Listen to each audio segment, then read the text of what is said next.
What's up, everyone? Welcome to another exciting Art of War stream. Happy Monday. Games Workshop has graced the hive mind with some new Tyranid rules. They just announced yesterday that the new Tyranid Codex is going to be going on pre-order on this Saturday, which I believe is going to be September 2nd. That means we're expecting that Codex to release on September 9th, a Saturday. Obviously, I am super exciting. Just so excited to see what Games Workshop is going to have in this new Tyranid Codex. I'm really excited to talk about it, make a ton of content on it, and of course, play some games with the first 10th edition Warhammer 40,000 Codex. So in this video, I'm going to be talking about the new content previewed by Games Workshop on their website, Warhammer Community, and well, I'm almost ready to dive in. If you like this kind of content, please make sure that you actually like the content. Click that like button, subscribe to the channel, and you'll get notified every time we go live. Trust me, in those next couple weeks, there's going to be a lot of new Tyranid hype, and that means a lot of videos. You don't want to miss it. Subscribe to the channel. You'll get notified each time I go live talking about the new Tyranid Codex. And of course, make sure that you check out the War Room as well. You can find a link to that in the description below, thewarroom.vhx.com, .tv actually, and you can get a free 3-day trial right there to sign up for the War Room. All right, let's get into it. Let's talk about the new articles that Games Workshop just put up. Ready? Go. All right, so GW, let's start with the Sunday preview. Let's start with yesterday's work. So yesterday, GW announced that the hive mind is coming. We've got everything coming up on this Saturday, and well, on this Saturday, I should say, is when they're going to be on pre-order. So, they give the little article telling us what's happening, what's coming up this week. They're showing Codex Tyranids. I've seen some comments about this. So on the right, we've got a new special edition Tyranid Codex. Cool. We get one of those every time Codex comes out. On the left, some people are saying, oh, they made the 10th edition Codex look like the 9th edition Codex. No. This is the 9th edition Codex. This artwork that they're showing us, this is not a similar thing. This is the same Codex art. I think this is a mistake. I think that someone reused the wrong graphic. We've had this before in previous editions, that sometimes they'd reuse the cover art from one edition to another. I think the last time we saw that was from 7th to 8th edition, where the Tyranid Codex had the same generic picture. I'm willing to bet a new Norn Emissary that the Codex is going to be similar, but not literally identical. I'm sure that the logo is going to be a different size. There's going to be a different border. It'll probably be the same Hive Tyrant because the Hive Tyrant looks awesome, and we've only had it for a year. But I'm sure that the actual Codex they're selling is going to look slightly different than what they just showed us here. I think they genuinely reused the wrong graphic. It's going to be very funny if they update it soon. All right. Two new codexes, one limited, one regular. No problem. They give us a little preview of some of the lore and the model showcase that's going to be inside. Very exciting. And they show us the models that are going to be on pre-order. Boom, the Norn Emissary. What a beautiful model that is. I am so excited to get this built and painted. Of course, the alternate kit, the Norn Assimilator. This is all things that they've shown us before. Death Leaper, the Lictor, the Neurolictor. It looks like they're giving us all the models at once. This isn't going to be a two-wave release. You never really know with Games Workshop. Sometimes they release half of the new models, wait a month, release the other half. But Genestealer is coming out with some optional Ymgarl heads, Termagants, and Hormagaunts, and the Pyavor kit, and the new Combat Patrol, which is a lot of the models that are found in Leviathan. This is all known, nothing new here. What this is telling us, is just that this is going to be a 1 week release. There isn't a second wave of Tyranids coming, or if there is, they haven't even shown us the models yet. Once we see that Codex, though, we'll know for sure. A couple accessories, though. They are giving us new datasheet cards with the Tyranid logo, but with the little hive mind logo behind the artwork, which I think actually looks quite cool. And let's see, does it tell us what's actually in it? With all your detachment rules on a single level page spread. Yep, so these will speed up the game. Okay, so these supersede index cards available online. Okay, so this is a replacement for the index cards. All right, so I guess this is probably similar format to the index cards. We'll see if you actually need the Codex or if the index cards are going to kind of replace that. Interesting. New Tyranid dice as well. I actually really like these. Kind of like a marbly purple with the Tyranid logo on it. Very sweet. I might actually get a set of these. Only 16 in a box, but that's okay.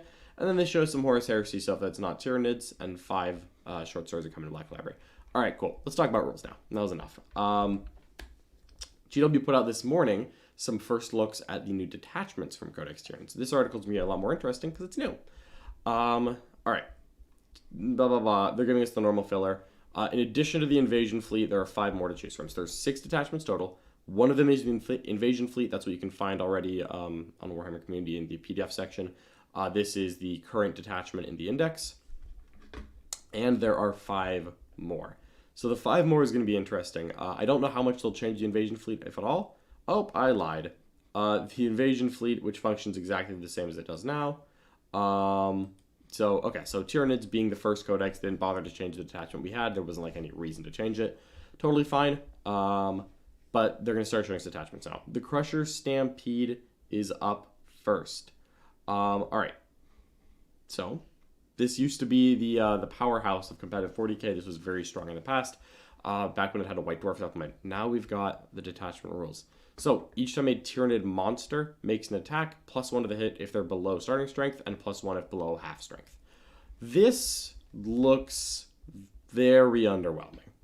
I'm sorry. I would love it if Crusher Stampede were cool again, but let's just look at what this is. +1 to hit to a wounded monster. So if a monster hasn't taken any damage yet, nothing happens at all. Nothing happens at all. And then if you're below heart, if you're wounded, +1 to hit. If you're below half strength, +1 to wound. The problem is that sometimes a wounded monster is -1 to hit due to its own rules, so that'll sometimes cancel out. And then sometimes +1 to wound if someone kills you most way, but then doesn't stop to finish the job. I don't know. I'm just not excited about this, right? I just don't think that this is very exciting. Like, this doesn't apply to your monsters when they're operating at peak efficiency. Okay, cool. This doesn't apply to anything besides your monsters. And I get it, this is Crusher Stampede. We are just going to be taking a lot of monsters in this, but like 0 applicable benefits to a Termagant. 0, nothing. I'm like, it's just a little bit disappointing. Yeah, I don't know. This one, in my mind, this detachment needs some good stratagems. This doesn't look as good as the invasion fleet. Of course, the benefit for the invasion fleet, that index detachment, is that at the beginning of the game you get to choose between either sustained hits against infantry, lethal hits against vehicles, monsters, or precision on critical hits against character units. I would rather have that than sometimes be +1 to hit, very occasionally be +1 to wound. Yeah, this is the same bad rule that Sisters have, but instead of getting it for all your units, it's only on some of your units. Admittedly, those are the units you'll take, but yeah, this just looks like a worse version of the Sisters attachment rule, and that is not a good rule. This one, a miss. Okay, disappointing. All right, and they do in fact have an enhancement that they're showing as well. And this is Ominous Presence. Ominous Presence gives you +3 to the bearer's OC for a Tyranid monster model only. So it has to be a Tyranid monster and a character. Obviously, the Hive Tyrant shown here could do it, but there aren't actually that many Tyranid monsters that are characters in the index. I think the Norn, the Neurotyrant is. We'll see if the Norn Emissary and Assimilator are. I could totally see them being characters because of how big those brains are. But not too many to choose from. Still +3 OC. In my mind, this kind of has to be cheap, right? This to me, this looks like a spare enhancement, not a build-around enhancement. We'll see how it actually works out. Overall, not that impressed with the Crusher Stampede. We'll see what happens. But right now, I would much rather have the invasion fleet than the Crusher Stampede, at least with what they've shown me. However, there are several more enhancements and 6 stratagems we haven't seen yet. Plenty of room to be impressed still. All right. Let's get to the real stuff. This is the Tyranid Vanguard Onslaught. This is what I want to be good. This is the army that's trying to keep all of the, all of like the sneaky stuff good. And it's everything with the Vanguard Invader keyword. So, sorry. Tyranid units with this ability, so everyone gets some benefit, can fall back and charge. Vanguard Invaders are eligible to charge and turn which advanced. So I actually went and checked. Nothing in the index that I saw had the Vanguard Invader keyword. That means that this is getting added in the Codex. We don't know who's going to have it. Obviously, Lictors, Neurolictors, and Death Leaper are going to get it. I imagine things like Von Ryan Leapers and Gene Stealers sound like Vanguard organisms. We'll see what else would qualify, but getting all of those units to advance and charge would be really cool. That's awesome. I love advance and charge. I love the speed of Tyranids. This is actually giving a new dimension, even if it does look like it's going to really incentivize you to take whatever a Vanguard Invader is. We'll see what those end up being. The second rule is Vanguard Prime, and this is just that Death Leaper loses the Hunter Organism rule and can be your Warlord. So Death Leaper is an epic hero, but he can be your Warlord here in this detachment. I will have to see if there's another rule that says if X is your warlord, do Y. I don't know if there's any relevance to making Death Leap your warlord, but you know what? The idea is nice. It's a nice idea. All right. So, now it's actually going to tell us. The Vanguard Invader units also include most flying creatures, as well as Broodlords and Genestealers. Okay, so something like Gargoyles, like can advance and charge. That's actually a really good harassment unit. Just, it's not good in combat, but it's very good at like contesting objectives and move blocking and screening and things like that. That actually might make a flying hive tyrant interesting. We'll see what that ends up being, but okay, I'm now excited. And of course, the new winged hive tyrant could have the chameleonic enhancement. All right, so chameleonic is an enhancement. The bear has stealth, and each time a range attack targets the bear's unit, models of that unit have the benefit of cover. So it gives a unit benefit of cover and stealth. That would be good. And since it's Vanguard Invader only, but it can go on a Tyranid Prime, not Hive Tyrant. Okay, well, hopefully the Tyrant does as well. That'd be kind of cool. I like the idea a lot of just having flying monsters going really fast and hitting people, and a lot of good support from Lictors, Death Leaper, Genestealers, etc. Hopefully those are all units worth taking. Maybe Genestealers come down a little bit in points. This is interesting. So decent enhancement. This is a quite good detachment rule. I don't want to say that it's better than the Invasion Fleet, but it is comparable at a minimum, because the Invasion Fleet detachment benefit is actually quite good. But Vanguard Invader is quite strong as well, because you get a new dimension to your army, which is fallback and charge plus advance and charge. This is a very interesting to me.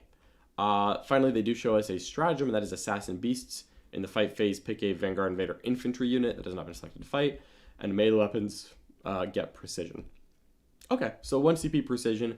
That could actually be very good on a unit of Genestealers. They have dev wounds, go in, precision out. A character start fishing for dev wounds with those real wounds they have. This could actually turn some of those melee units into quite beefy character killers. Von Ryan Leapers could kill some like lighter characters with the current stat line. Genestealers could legitimately just kill like Abaddon. Right, you go in with enough attacks, you have precision, put a bucket of mortal wounds on Abaddon, he's just dead. That's quite good. Assassin Beast is a very useful looking stratagem. I'm quite excited for that.